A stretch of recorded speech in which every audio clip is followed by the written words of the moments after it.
우리 옆에 사람에게 한번 인사할게요. 사랑합니다. 축복합니다. 감사합니다. 우리 지난주 암송구절 또 이번 주 암송구절 같이 보도록 하겠습니다. 지난주 암송구절 봅니다. 시작. 너희는 세상의 빛이라 산 위에 있는 동네가 숨겨지지 못할 것이요 사람이 등불을 켜서 말 아래에 두지 아니하고 등경 위에 두나니 이러므로 집안 모든 사람에게 비치느니라. 마태복음 5장 14절 15절 말씀. 저와 여러분은 세상의 빛입니다. 주님께서 어둠이 아니라 빛이다라고 말씀했다는 사실을 기억하시고 빛으로 어둠을 밝히는, 어둠을 몰아내는 예수의 제자 되기를 축복합니다. 이번 주 말씀입니다. 이번 주 말씀 보겠습니다.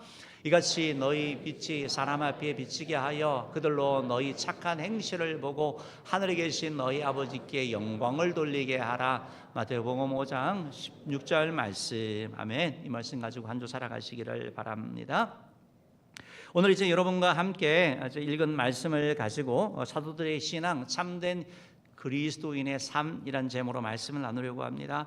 지난주 아나니아 삽비라 사건의 그런 충격적인 죽음으로 인해서 교회가 시험에 들 수 있고 어려움을 처할 수도 있었지만, 근데 그것이 오히려 위기가 기회가 되어서 교회가 부흥하게 되고 새롭게 되는 내용을 살펴봤습니다. 아나니아 삽비라 사건은 헌금을 많이 해야 된다라는 것을 우리에게 말씀하시는 것이 아니고, 바로 교회는 거룩한 곳이 되어야 되고 하나님의 성령의 지배를 받는 곳, 성령의 충만한 공동체가 되어야 됨을 알려주었던 것입니다. 이 사건 이후에 초대교회 공동체가 다시 한번 하나님을 두려워하는 마음으로 거룩해졌을 때 하나님께서는 그 공동체 가운데 성령의 충만함을 주셨습니다. 그리하여 그 교회 공동체 가운데 모임이 활성화되었고, 또한 그 교회의 성도들이 말씀을 따라 살아가니까 교회의 내와 또 바깥 에서 내외적으로 사람들의 칭찬과 격려를 받는 그런 공동체가 되었습니다. 사람들이 부러워하는 그런 공동체가 된 것을 보게 되지요. 성령이 충만한 가운데, 그 공동체 가운데 있다 보니까 그들이 있는 여러 가지 문제들, 질병들, 영적인 눌림들, 마음의 상처들, 육체적인 질병을 가지고 나와서 기도했더니 하나님께서 응답하여 주시는 그런 놀라운 간증도 체험하게 되었고, 또한 초대교회 교회는 바로 이 사건을 통해서 바로 교회가 양적으로 또 질적으로 성장하게 되는 것을 보게 되었습니다. 많은 사람들이 예수를 믿게 되어졌고, 또한 예수를 믿던 사람들은 더 주님을 사랑하는 자, 더 주님의 말씀에 순종하는 자, 알곡이 되는 것, 쭉적이가 아닌 알곡이 되는 제자 삼는 제자가 되어서 초대교회 공동체가 너무나 아름답게 지어진 것을 보게 됩니다. 초대교회 부흥의 핵심은 바로 성령의 충만함이죠. 그리고 그 성령의 충만함은 교회의 성결함, 교회의 거룩함과 연결되어 있다는 것을 알게 됩니다. 베드로전서 1장 16절 말씀에 보면 내가 거룩하니 너희도 거룩할지어다 라고 하는 말씀처럼 주님께서는 거룩하신 분이죠. 거룩이라는 단어는 교회에서만 들을 수 있는 단어죠. 하나님은 거룩하신 분이고 우리에게 거룩하라고 말씀하시고, 거룩할 때 하나님의 은혜가, 하나님의 역사가 일어나게 되는 것을 말씀하고 있는 것입니다. 그래서 우리의 삶 가운데 우리가 거룩을 위해서 애써 노력해야 됩니다. 우리의 말과 우리의 생각과 우리의 삶이 거룩해져야 될 것이고, 그래서 죄는 그 모양이라도 버리려고 이렇게 애써 나아가는 것, 그때 하나님의 은혜가 우리 가운데 임하는 것이죠. 우리 은혜교회가 이러한 초대교회처럼 그런 성령이 충만한 그런 거룩한 공동체가 되기를 주님으로 축복합니다. 그런 교회를 만들어가는데 저와 여러분이 쓰임 받기를 바랍니다. 그래서 우리가 거룩한 자, 성령 충만한 자 되어서 우리에게 주어진 일들을 잘 감당하는 복이 있기를 바랍니다. 오늘 본문의 말씀은 이제 이 사건 이후에 교회 공동체에 다시 또 핍박이 일어나게 됩니다. 박해가 일어나게 됩니다. 그 박해 가운데 사도들이 믿음을 지키면서 어떻게 대처했는지, 그래서 오늘날 이 땅을 살아가는 우리들에게 신앙인으로서, 그리스도인으로서 어떻게 삶을 살아가야 되는지에 대한 그런 교훈을 주는 것입니다. 핍박과 위협 가운데서도 그들의 삶 가운데 그리스도인으로 살아간 사도들의 모습을 통해 가지고 우리도 오늘 이 땅을 살아가면서 21세기에 이때에 우리가 어떻게 살아가야 되는지 배우는 은혜가 있기를 축복합니다. 첫 번째로 사도들과 바로 사도들의 신앙은 어떤 신앙이냐, 바로 하나님께 순종하는 신앙이었다라는 것입니다. 여러분, 사도들의 신앙이 뭡니까? 제자들의 신앙이 뭡니까? 하나님께 순종하는 게 신앙이죠. 여러분, 우리가 저 사람 참 제자야, 저 사람 참 신실해 라고 하는데 하나님께 순종하지 않아요. 자기 멋대로 살아요. 그 사람은 제자가 아니죠. 그래서 참된 신앙이다라고 할 때 그 신앙인은 어떤 사람이냐? 바로 하나님께 순종하는 신앙을 가진 자고 바로 사도들이 바로 그러한 자였다는 것을 보게 되는 것입니다. 오늘 사실은 내용이 이렇게 되는데요. 바로 이러한 사건을 통해 가지고 바로 그 시기 질투한 대제사장과 또 종교 지도자들이 바로 이 베드로를 비롯한 이 사도들을 잡아오게 되거든요. 그래서 감옥에 가둡니다. 그런데 그날 밤에 하나님께서 주의 사자를 보내서 기적적으로 이들을 풀어주시고 하신 말씀이 뭐냐면 성전에 가서 말씀을 가르치래요. 그래서 풀려난 제자들은 또 가서 성전에 가르치는 거예요. 날이 밝았습니다. 대제사장과 사내들인 공회를 이렇게 소집을 하고 그리고 나서 제자들을 끌어오라고 얘기를 한 거죠. 재판을 하려고. 근데 막상 보니까 가봤더니 없는 거예요. 문은 닫혀 있고 옥문은 닫혀 있고 지키는 사람도 있는데 제자가 없어진 거예요. 이게 도대체 무슨 일이에요? 정말 황당한 일이잖아요. 이 일을 갖고 당황해 하는데 사람들이 하는 얘기가 바로 그들이 성전에 있더라라는 얘기를 듣게 되고 그리하여 바로 성전에서 복음 전하고 있는 가르치고 있는 사도들을 다시 잡아와 가지고 하는 내용이 바로 오늘의 본문 내용이거든요. 다시 잡혀온 그들에게 제사장이 얘기를 합니다. 너 왜 계속 예수 전하냐고. 내가 지난번 너희들 몇 번이나 잡아가지고 예수 이름 전하지 말라고 그렇게 얘기를 했는데 왜 자꾸 전함으로 말미암아 예루살렘에서 자꾸 예수 이름 우리가 예수님이 십자가에 죽으시고 부활하셨고 예수를 믿으면 죄사함 받고 평안을 누리게 된다, 천국 가게 된다는 이런 얘기를 들리게 하느냐라고 하면서 압박을 하게 되는 내용이 나오게 되는 거죠. 이러한 압박 앞에 이러한 신문 앞에 하는 대답이 바로 오늘 사도행전 5장 29절의 답변입니다. 한번 읽어봅시다. 시작. 베드로와 사도들이 대답하여 이르되 사람보다 하나님께 순종하는 것이 마땅하니라. 네, 이게 핵심이죠. 사람보다 하나님께 순종하는 것이 마땅하다. 하나님께 순종하는 것이 마땅하다. 하나님께 순종하는 것이 마땅하다. 하나님께 순종하는 그런 저 여러분 되기를 주님으로 축복합니다. 바로 이런 고백을 한 거거든요. 이게 이 삶의 기준이었던 거예요. 하나님께 순종하겠다. 순종하겠다. 여러분 차단해드린 그 공의원과 제사장들이 하는 얘기가 뭐예요? 복음 전하지 말라는 거거든요. 여러분 복음 전하는 게 쉽습니까? 안 쉽거든요. 잘 됐다. 아무리 전도를 잘하는 사람도 전도하려면 긴장감이 있거든요. 영적 전쟁이니까. 그러니까 마침 잘 됐네. 마침 이 최고 지도자가 하지 말라고 하니까 안 해야 되겠다라는 것이 아니고 그들은 주님께서 십자가에 돌아가시면서 하신 말씀, 온 천하의 만민에게 복음을 전파하는 그 말씀, 그리고 하나님이 주신 그 말씀을 따라서 전도하는 거죠. 복음하는 거죠. 그리고 하는 얘기가 뭐냐면 당신은 전하지 말라고 했지만 하나님이 예수님이 우리에게 복음 전하라고 그랬다. 그래서 우리가 하나님께 순종하는 것이 옳다라고 이렇게 말하고 있는 것을 보게 되는 것이죠. 이들의 그런 태도가 아주 놀라운 걸 보게 됩니다. 우리가 순종을 보통을 할 때 순종의 그런 기준이 있죠. 어떤 얘기를 들어보고 순종을 합니다. 어떤 내용인가, 내가 할 수 있는가 생각하지 않습니까? 또한 뭘 하라라고 얘기를 할 때 이거 내가 들으면 나에게 유익한가, 나에게 손해인가 이런 걸 일반적으로 생각하게 되고 그걸 하는데 정말 뭐 쉬운 건가, 너무 어려운 거는 못 하는 거잖아요. 내가 할 수 있는 건가 또 생각해 보게 되는 것이고 또 그걸 함으로 말미암아 내 삶에 무슨 지장이 있는 건 아닌가? 내가 혹시 뭐 이렇게 내가 계획했던 일들이 못 되는 건 아닌가? 이런 생각을 하는 거죠. 그런데 사도들이 제시하는 기준은 다른 거예요. 그 내용이 아무리 힘들고 어렵고 내 마음에 안 맞다 하더라도 그게 중요한 게 아니고 누가 한 거냐라는 거예요. 누가 한 거냐. 그래서 그들이 하는 얘기가 뭐냐면 하나님께 순종하는 것이 맞다라고 고백하는 거거든요. 하나님의 말씀이라면, 하나님의 명령이라면 그들은 그 말씀 가운데 순종하고 나가겠다고 이렇게 다짐하고 있는 그런 선포이고 그들의 중심인 것을 보여주는 것이죠. 여러분 그렇지만 우리가 잘 알잖아요. 베드로와 요한을 비롯한 사도들이 원래 이런 사람들은 아니었잖아요. 도대체 왜 이들이 갑자기 이렇게 바뀌었냐고요. 뭐가 정치적인 환경이 변했다든지 이들의 위상이 높아졌다든지 이들이 뭐 초인이 되었다든지 이런 것들은 아무것도 없었거든요. 이들이 여전히 있는 상황은 여전히 힘든 상황이고 신앙생활 하기가 곤혹스러운 그런 상황이죠. 여전히 핍박과 박해가 있는 그런 상황이고 녹록치 않은 그런 상황들.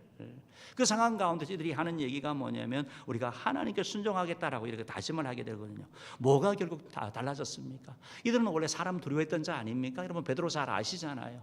한 여자아이를 두려워했던 자잖아요. 예수님의 십자가 못 박히시고 나서 불주의고 있을 때 한 여자가 너 예수님과 함께 일행 아니야 할 때 나 모른다고. 예수님 모른다고. 야 무슨 소리야. 너 지금 하는 말 사투리 들어보니까 너 예수님 일행인데 그러니까 나 예수 모른다고 저주하면서까지 했던 베드로잖아요.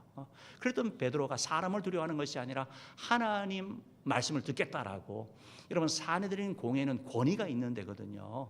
그리고 복장 자체가 위험이 있어요. 그런 그 가운데서 베드로가 고백을 하는 거죠. 하나님 말씀 듣는 것이 옳다라고 고백을 하는 거죠. 왜 이렇습니까? 바로 이들이 예수님의 십자가에 못 박히신 것을 받고 부활하신 주님을 만났고 무엇보다 성령 충만을 받아서 성령 체험을 했기 때문에 그러는 것이죠. 이런 말미암아 신앙이 달라지는 거예요, 여러분. 우리가 신앙생활을 하면서 우리의 신앙이 달라져야 되는데 머리에 머무는 신앙이 아니라 삶으로 체험되는 신앙이 돼야 되는데 이 신앙을 해나갈 때 성령의 충만함이 우리 가운데 있을 때 달라지게 되는 거예요. 전에 질문하면 답을 잘해요. 누가 하나님 천지 만물을 만든 하나님이 만드셨다. 똑같이 답해요. 누가 하나님이 심판하신다. 하나님은 의롭시다. 다 답해요. 그런데 전에는 그냥 공허한 신앙이었어요. 그냥 답할 수 있는 머리만 머무는 신앙이었는데 성령의 충만함을 받고 나니까 바로 하나님이 멀리 계신 하나님이 아니라 바로 나와 함께 계시는 하나님, 바로 살아계신 하나님, 나와 함께 하신 하나님을 고백하면서 이들이 체험해서 고백하게 되는 것이거든요. 사랑하는 성도 여러분, 사도들이 하나님께 순종하는 것이 삶의 최우선이 되는 것, 바로 이것처럼 저와 여러분의 삶도 사람이 아닌 하나님께 순종하는 그런 삶, 하나님 중심의 신앙생활을 해나가기를 주님으로 축복합니다. 우리 종교개혁자들이 우리에게 주신 신앙의 유산 가운데 코람데오라는 말이 있습니다. 여러분, 코람데오라는 것은 코람이는 앞에 섰고 데오는 하나님이거든요. 그러니까 하나님 앞에서 삶을 살아가는 거. 우리의 삶이 하나님 앞에서 삶이라고 고백을 하는 걸 얘기를 하는 거예요. 언제나 살아갈 때. 그래서 하나님 앞에 삶을 살게 되면 하나님께 순종하는 걸 선택하는 거 아니겠습니까? 그래서 바로 이런 삶이 그들 가운데 나타난 걸 보게 됩니다. 이제 구약의 인물을 이렇게 보면 하나님께서 이렇게 코람데오의 삶을 산 요셉의 삶이 있거든요. 요셉이 살았던 당시에는 성적으로 좀 타락했던 것 같아요. 그래서 뭐 그것이 그냥 만연되어 있었던 것 같아요. 근데 요셉이 종으로 끌려갔는데 보디발 장군의 아내가 어느 날 유혹하는 거죠. 요셉을 보면서. 그런데 이제 요셉이 먼저 꼬신 거 아니거든요. 여인이 꽂혔으니까, 권력자가 꽂혔으니까 넘어갈 수 있잖아요. 그런데 요셉이 뭐라고 얘기하면 내가 못한다고 얘기합니다. 하나님 앞에 내가 어때 득지하겠느냐고. 하나님 앞에 죄를 지을 수 없다고 얘기해. 이게 하나님 앞에 삶이거든요. 하나님이 간음하지 말라고 하셨으니까 내가 그 말씀에 순종하겠다고 말하는 거거든요. 이게 하나님 앞에 하나님의 순종하는 그런 삶을 살아간다고 말하고 있는 거예요. 여러분, 이 일을 함으로 말미암아 요셉에게 닥친 것은 축복이 아니었어요. 그가 가정 총무를 맡았는데 총무라는 그 역할도 뺏겼습니다. 그리고 오해를 받았습니다. 누명을 썼습니다. 여인을 겁탈하려고 했다, 시도했다, 미수범 이렇게 해가지고 오히려 감옥에 갇히는 그런 어려움을 겪었습니다. 그런데도 하나님께서 그럼에도 불구하고 요셉은 이 일을 선택했고 하나님께서는 이런 요셉을 그냥 두신 것이 아니고 나중에 애굽의 2인자로 삼는 그런 은혜를 주신 것을 우리가 보게 되는 것이죠. 여러분, 우리가 기억해야 될 것은 뭐냐면 요셉이 이때만 요 순간에만 하나님의 삶을 산 게 아니라는 거예요. 요셉은 평생 하나님의 삶을 살아간 거예요. 늘 하나님 앞에서. 그래서 그 삶, 어떻게 보면 하나님께 영광 누리고 하나님을 기쁘게 하는 삶이 뭔가 이 생각을 하면서 살아가다 보니까 그 순간이 됐을 때도 그걸 이겨내고 나아간 것이지, 요새의 삶 전체가 그러한 삶이 있기 때문에 하나님의 은혜를 누렸다는 사실을 여러분 기억하시길 바랍니다. 여러분, 코람데오 하나님의 삶을 살아가는 것, 이것이 어떻게 보면 하나님께 순종하는 삶의 그런 기준이 되는 것이죠. 하나님이 늘 우리와 함께 하시고 우리와 동행하신다는 사실을 기억할 때 우리가 이 일을 향해 가게 되는 것입니다.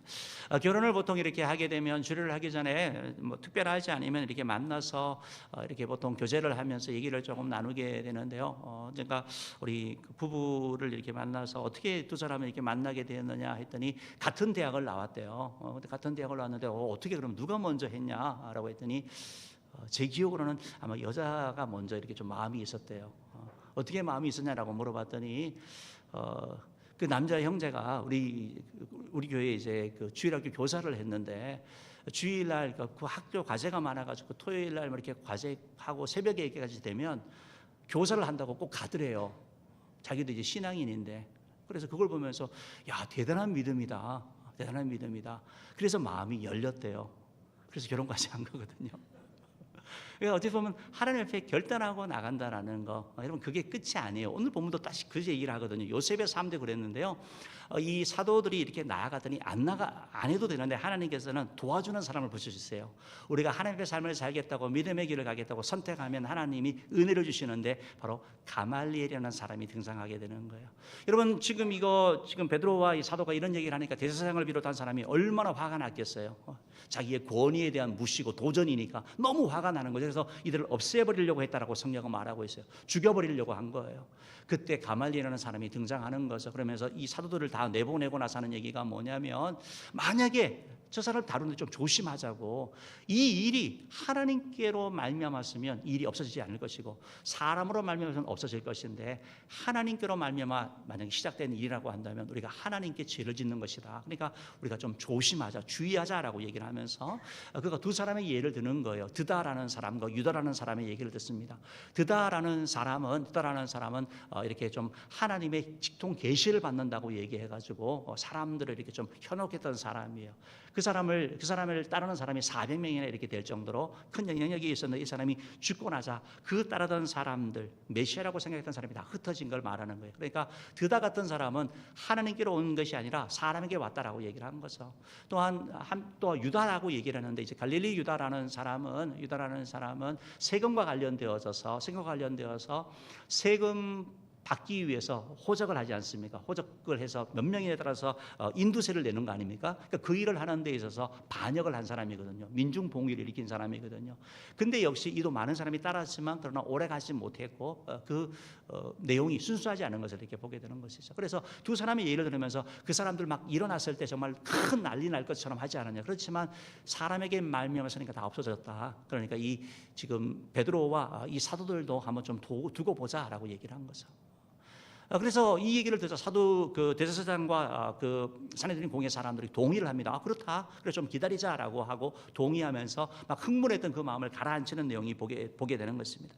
여러분, 이 말씀을 보면서 다시 한번 생각을 해보게 되는데, 그러면 여러분 가말리엘의 말에 의해서 일이 진행이 된다라고 하면 우리 5장 38절 39절인가 한번 읽어봅시다. 시작.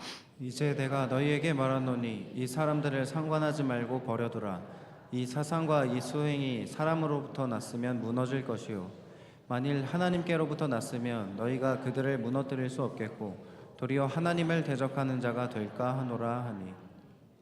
이 말씀 있는 것처럼 하나님께 나서면 하나님 대적하는 자가 된다면서, 이 가말리엘의 말에 의하면 여러분 한번 생각해 보시죠. 그러면 이 말에 의하면 가말리엘이라는 이 사람은 율법학자거든요.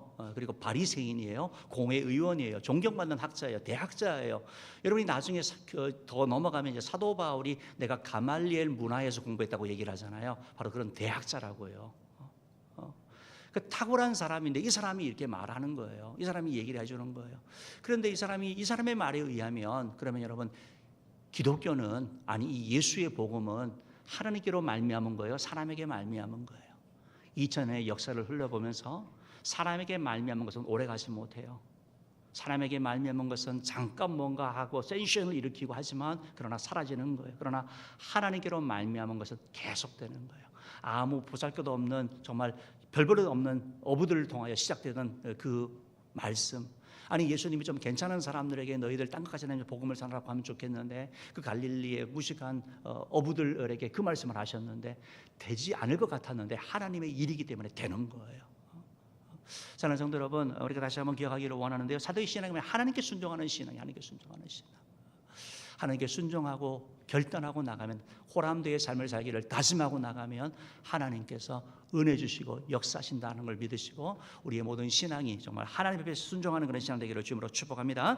두 번째로 이 사도의 신앙을 보니까 고난을 기쁨으로 여길 수 있는 신앙이에요. 고난은 괴로운 것은 아픔이죠. 그런데 그 고난을 기쁨으로 여길 수 있는 것. 여러분, 고난이 우리의 죄 때문에 오는 것도 있지만 때때로는 마귀를 통해서 하나님께서 우리를 실험하기, 우리를 또 달아보기 위해서 주시는 데도 있고, 우리를 이렇게 흔드는 그런 경우들도 있거든요. 그런데 이제 우리가 죄로 말미암아 왔던 고난이라면 우리가 회개하면 되는 것이고, 죄로 말미암아 그런 고난들 같은 경우는 우리가 기쁨으로 여긴다면 하나님께서 일하신 것을 경험하게 되는 것이죠. 사도의 신앙이 바로 그런 것을 보게 되는 거예요. 사도들이 이렇게 풀려났는데요. 풀려나기 전에 이 대제사장과 이 종교 지도자들이 그냥 보내는 게 아니라 기분 나쁘잖아요. 그래서 이들에게 해코지를 하는 거예요. 그게 뭐냐, 채찍질을 때리는 거예요. 오늘 성경 40절 말씀인가요? 한번 읽어봅시다. 시작. 그들이 옳게 여겨 사도들을 불러들여 채찍질하며 예수의 이름으로 말하는 것을 금하고 놓으니. 옳게 여겨 사도들을 불러들여 채찍질하며 예수 이름으로 말하는 것을 금하여 놓으니라고. 채찍질했다고, 때리는 걸 말하는 거예요. 이 채찍질이 우리가 하는 그런 채찍질이 아니에요. 이 채찍질은 가죽으로 되어 있고 세 갈래가 되어 있는데요, 그 끝에는 동물뼈나 쇠조각이 있는 거예요. 그래서 그걸 착 치면 살이 찢어지고 살점이 떡겨 나가고 뼈가 드러나는 아주 고통스러운 것이거든요. 그래서 심한 경우는 39대까지 때린다 그래요. 40대까지가 아니고. 그러니까 얼마나 끔찍한 거예요. 그런데 그들이 이렇게 맞고 났는데 그들이 한 얘기가 뭐냐면 41절 말씀 읽어봅시다. 시작. 사도들은 그 이름을 위하여 능력받는 일에 합당한 자로 여기심을 기뻐하면서 공회 앞을 떠나니라. 여러분, 이 사도들이 가학적인 존재여서 매맞는 걸 좋아해서 하는 그런 존재들이 아니고, 이들이 맞았는데 아프죠, 고통스럽죠. 그렇지만 내가 왜 맞느냐, 고난에 대한 해석이 달라지는 거예요. 내가 고난 자체는 괴로운 것이지만 그러나 그 고난, 그 핍박, 그런데 그걸 통해서 하나님께 영광이 되어진다면, 내가 예수님 때문에 당하는 것이라면 이것이 영광이라고 해석이 달라지는 거죠. 보통 사람은 다 고난이나 어려움들 다 싫어하죠. 다 피하려고 그러죠. 그렇지만 그것이 누구로부터 말미암았느냐, 이 사실로 말미암아 제자들의 관점이 바뀌는 거예요. 과거의 제자들은 그렇지 않았어요. 근데 성령 충만한 가운데 있으니까 사람이 달라지는 거예요. 이전에는 제자들끼리 서로 누가 더 크냐라고 하면서 누가 더 높은 자리, 누가 더 편한 자리 가려고 했냐라고 했는데, 성숙해지니까 주를 위하여 고난받는 거, 이게 기쁨이다라고 말하는 거예요. 여러분, 진정한 성숙은 뭐냐면 섬김에서 나오는 거거든요. 진정한 섬김은, 성숙은 뭐냐, 낮아지는 거거든요. 대신 그리스도의 고난을 위하여 내가 감당하는 거, 누군가의 받아들인다면 내가 그 일을 감당했다고 나아가는 거, 이것이 바로 제자들의 모습인 것을 보게 되는 거죠. 마태복음에서 예수님께서 산상수훈에서 그런 말씀을 하셨죠. 5장 11절 12절 말씀 보면 이런 말씀이 있습니다. 읽어봅시다. 시작. 나로 말미암아 너희를 욕하고 박해하고 거짓으로 너희를 거슬러 모든 악한 말을 할 때에는 너희에게 복이 있나니 기뻐하고 즐거워하라. 하늘에서 너희의 상이 큼이라. 너희 전에 있던 선지자들도 이같이 박해하였느니라.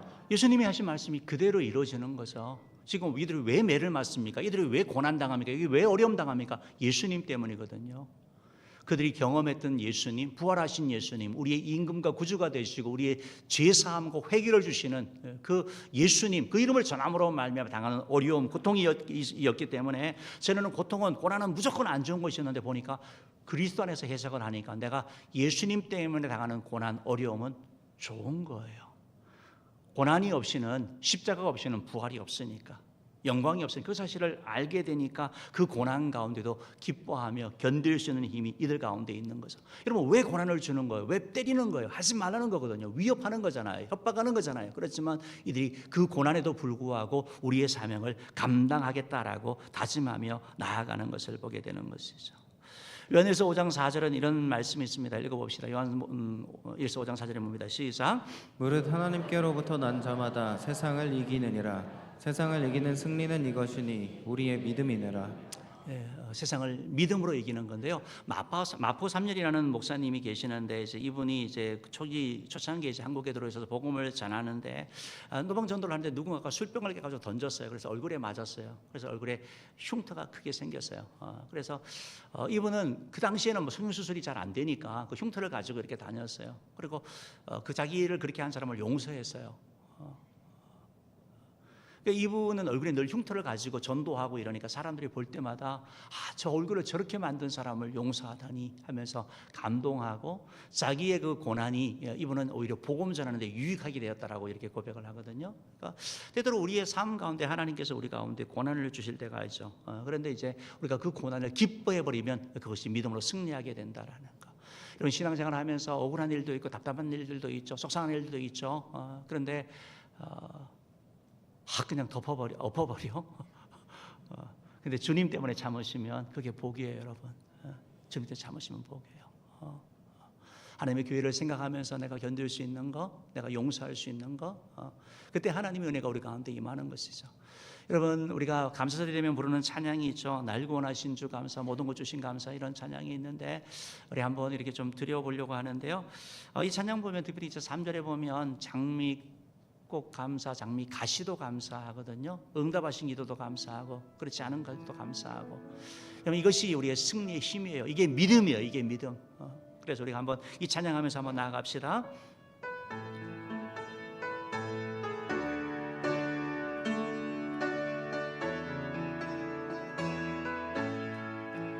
날 구원하신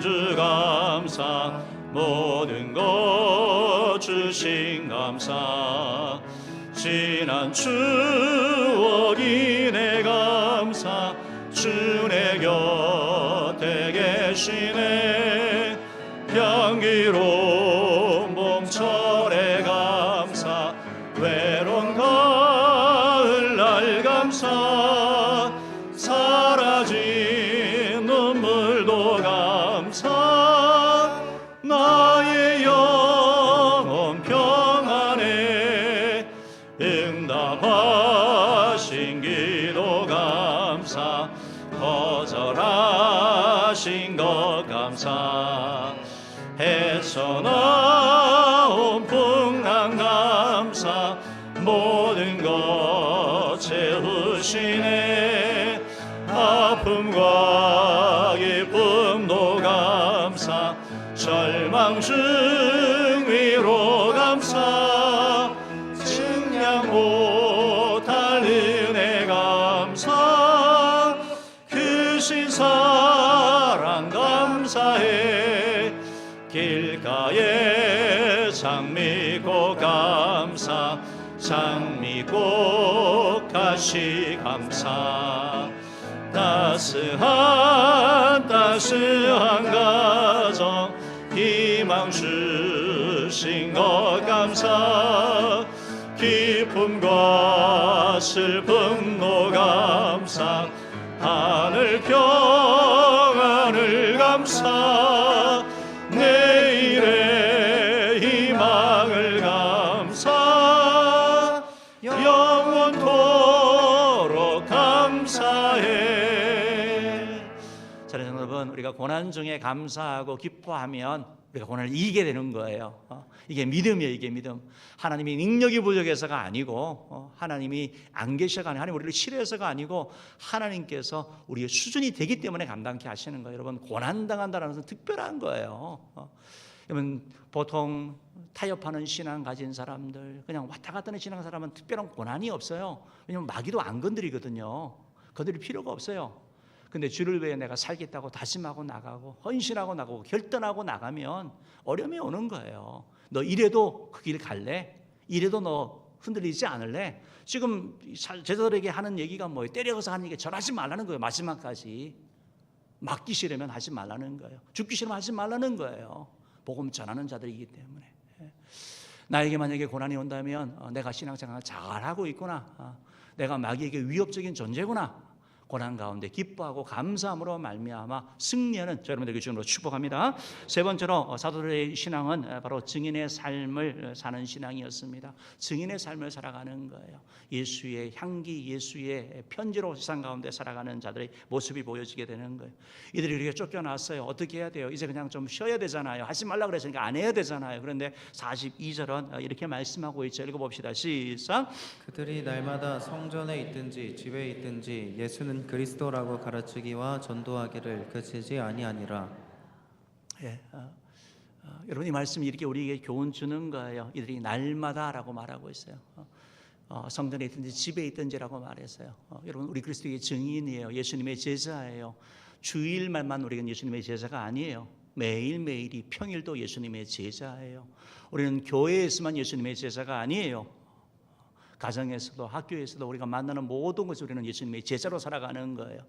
바로 이 제자의 모습이 그래요. 그래서 우리가 증인이 되는 걸 말하고 있는 거거든요. 그래서 날마다 가르치기를 그치지 아니했다는 말씀처럼 계속 그리스도의 향기를 풍겨내는 거예요. 여러분 우리가 사람들과 만나서 대화하고 함께하면 그리스도인인 걸 감출 수가 없어요. 얘기하면 다 나와요. 말이 달라요. 일단요. 예수 믿는 사람들은 입이 거쳐요. 보통요. 욕도 많이 해요. 우리는 그렇지 못하잖아요.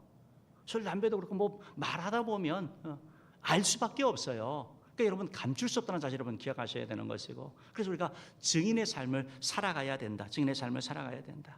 그럼 우리가 전하는 게 뭐예요? 날마다 그들이 예수님이 그리스도라는 것을 가르쳤다라고 말하고 있어요. 여러분 예수님이 그리스도라는 말씀은 예수님 우리의 구원자가 된다라는 거예요. 다른 길이 없다라는 거예요. 사도행전 4장 12절 말씀을 하고 있잖아요. 다른 일로서 구원을 받을 수 없으니까 왜 계속 이렇게 두들겨면서 복음을 전하냐고. 사람들이 그렇게 싫어하는데 왜 계속 예수 믿으라고 전하고 예수 향기 풍겨내려고 왜 그렇게 계속 애쓰는 거냐. 거냐고요. 다른 길이 없으니까.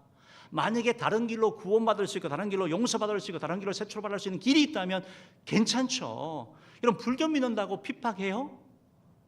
괜찮아요. 근데 기독교는 핍박하잖아요.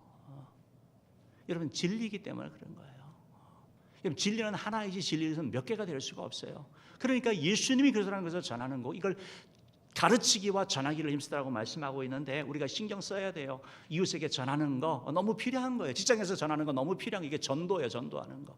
또 한편에서 가르친다라고 할 때 복음은 전수돼야 돼요. 복음은 전수돼야 되는 거. 우리 가족들에게, 우리 자녀들에게 전수되어지는 거, 나를 만나는 사람에게 전수되어지는 거, 이것이 너무나 중요한 거예요. 가르쳐야 돼요. 예수님이 어떤 분인지, 예수님이 왜 십자가에 죽으셨는지, 예수님이 왜 부활하셨고, 예수를 믿게 되면 어떤 일이 일어나는지, 예수님을 만나게 되면 인생이 어떻게 바뀌는지, 지금 역사를 누가 운행하고 누가 주관하고 계시는지, 세계에서 가장 큰 영향이 큰 종교가 무엇인지 가르쳐줘야 되거든요.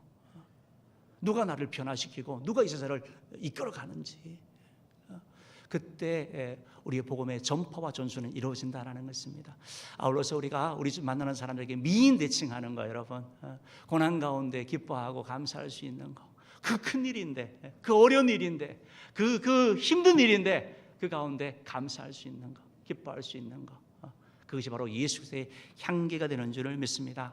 사랑하는 우리 성도 여러분, 오늘 사도들의 신앙을 우리가 이렇게 살펴봤는데 우리의 신앙은 어떠한가요?